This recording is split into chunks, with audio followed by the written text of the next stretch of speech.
The aliens arrived with their gleaming ships hovering above our cities, their voices dripping with condescension.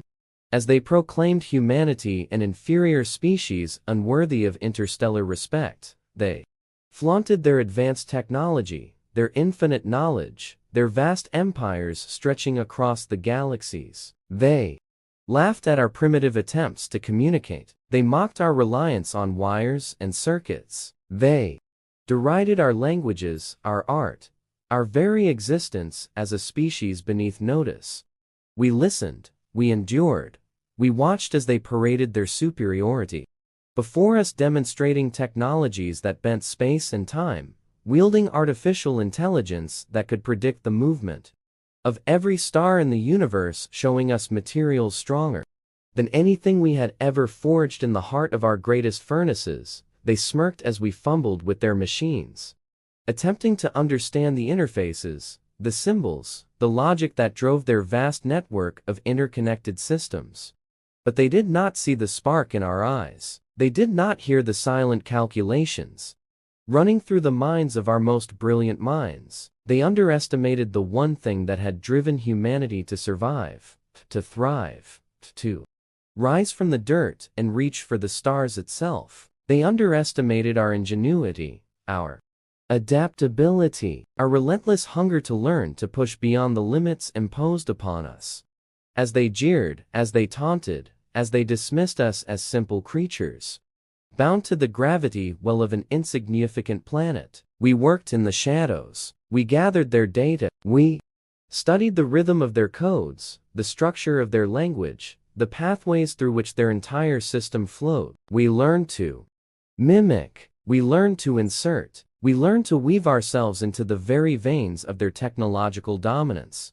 And then, in one moment, in one decisive act, we struck. Not with weapons, not with fleets of war, but with the very knowledge they had so carelessly flaunted before us. We turned their own intelligence against them, infiltrating their networks, overriding their controls, shifting their ships, their defenses, their very thoughts into our hands. They cried out in disbelief. They scrambled to regain what they had lost, but it was too late. We had taken the throne of their own creation, and they were left powerless before us.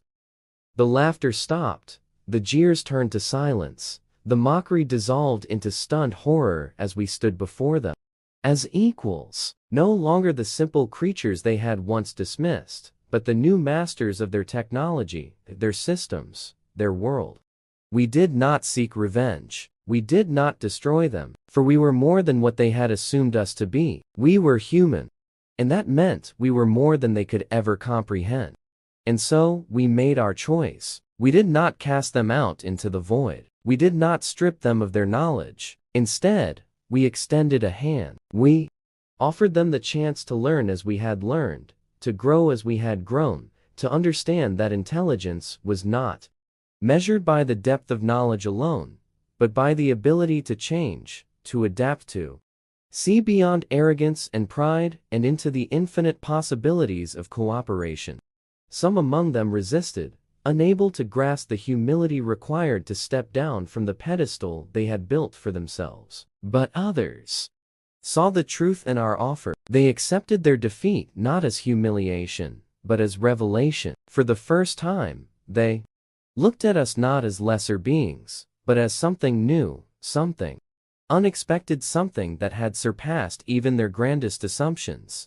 And so the galaxy changed. Where once there had been rulers and ruled, now there were partners. Where once there had been mockery, now there was respect. Where once there had been ignorance, now there was knowledge that neither side could have found alone. Together we forged a new path, a future where humans and aliens stood side by side, not as conquerors and conquered, but as something greater than either had been before.